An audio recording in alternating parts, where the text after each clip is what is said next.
Recentemente, uma das maiores potências do mundo, que é a China, relatou uma situação econômica bastante preocupante, que mostra o quanto a economia chinesa está lutando após os seus extensos bloqueios. Na última quarta-feira, a segunda maior economia do mundo relata que agora eles haviam caído em deflação. De acordo com informações oficiais, está diminuindo pela primeira vez desde o início de 2021. O resultado foi escrito como forte indicador que a China não está a reanimar o consumo após a paralisação econômica prolongada.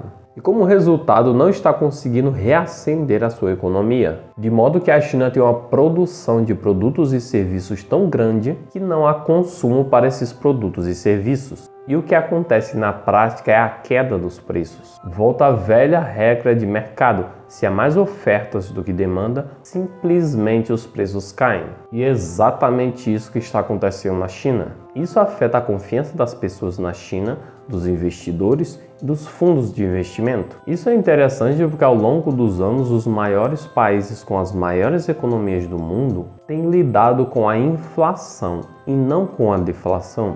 A inflação é simplesmente o aumento dos preços dos produtos e dos serviços. É provocada com a alteração na oferta e na procura, onde a procura aumenta e a oferta cai, havendo muitas pessoas querendo comprar os seus produtos e os seus serviços e poucas empresas tendo esses produtos e esses serviços disponíveis para vender. Na maioria dos países, na época da pandemia, a pandemia causou ambos os fatores. A oferta de bens e serviços foi sufocada devido aos bloqueios, mas ao mesmo tempo a demanda aumentou. À medida que os bancos centrais em todo o mundo imprimiam uma quantidade de dinheiro gigantesca, e esse dinheiro foi injetado na economia, sendo entregue aos cidadãos em forma de auxílio, aumentando o consumo de uma forma mais alta que a oferta, gerando assim a inflação.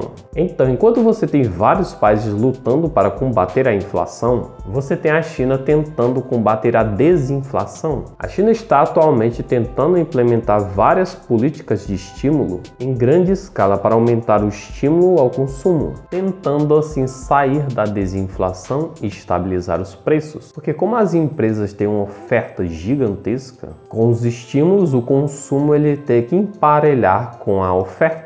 Não acontecendo isso, as empresas vão ter que baixar o preço para que elas mesmas tentem estimular o consumo. Porém, quando isso acontece, torna as empresas menos lucrativas, com margens mais apertadas. E dentro desse contexto, aí começa a deflação. Mas isso é uma coisa boa ou é uma coisa ruim? E parece uma coisa boa. Se os preços estão caindo dos produtos e os serviços, o consumidor vai comprar mais barato. Isso não parece uma coisa ruim? E sim, é uma coisa boa para o consumidor. Porque no contexto de deflação, se você vai comprar no supermercado, você vai comprar mais barato. E no geral, os produtos e os serviços vão estar mais barato. Então sim, é uma coisa boa para o consumidor, mas para as empresas não. E no ponto de vista econômico, porque se as empresas passarem muito tempo na deflação, elas vão passar por mais problemas, porque cada momento as suas margens vão caindo mais e mais com a queda dos preços. E no ritmo de produtividade que a China se encontra, conforme a oferta vai sempre superando a demanda, os preços não param de caírem. Mas o problema é que à medida que as empresas começam a enfrentar dificuldades, normalmente procuram reduzir os salários dos seus trabalhadores ou despedir os seus empregados. E se isso estiver ocorrendo na maior parte das empresas, na economia em si, os cidadãos em média têm ainda menos para gastar, o que reduz ainda mais o consumo e o que faz reduzir mais ainda os preços. E assim o ciclo continua escalando a deflação. Muitos economistas consideram a deflação mais prejudicial do que a inflação. E os países precisam ter muito cuidado para não deixar a deflação durar muito tempo.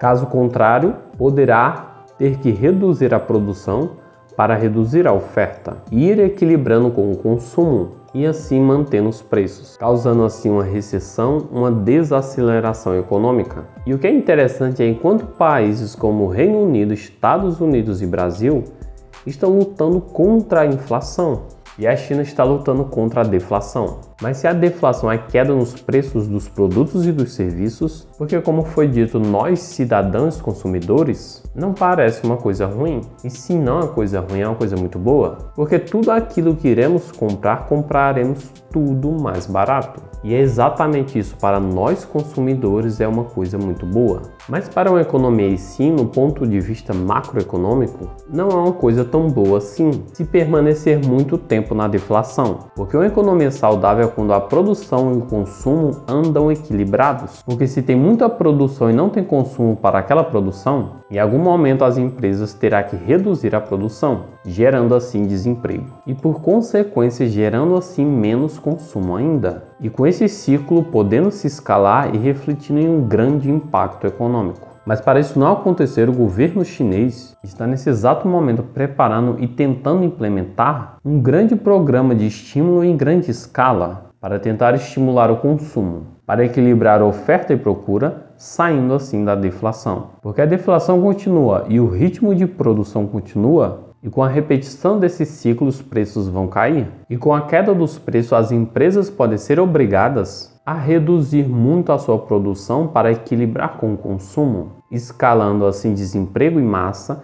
e quebra de empresas. E esse movimento gera menos consumo ainda, e com a repetição desse ciclo podendo ter um impacto econômico gigantesco. Mas o que está acontecendo na China é o começo de uma deflação, e o grande perigo é o pico da produção ser atingido, porque tudo que as empresas produzirem após chegar ao pico, elas não vão ter ninguém para consumir, e elas não vão ter o que fazer e simplesmente vão ter que reduzir a sua produção. Agora, estimular o consumo ainda maior na China não é tão fácil, porque ela já é o país que tem o maior consumo do mundo. A China ela é o país que exporta para o mundo todo. A China é conhecida por ser o principal exportador global, com uma ampla variedade de produtos sendo enviados para diversos países ao redor do mundo. Em termos de valores, a China exportou 2,5 trilhões de dólares em produtos e serviços, de acordo com os dados da Organização Mundial do Comércio, OMC. E isso é um consumo gigantesco, mas a China precisa de muito mais para poder sair da deflação, pois a oferta é muito, mas muito maior.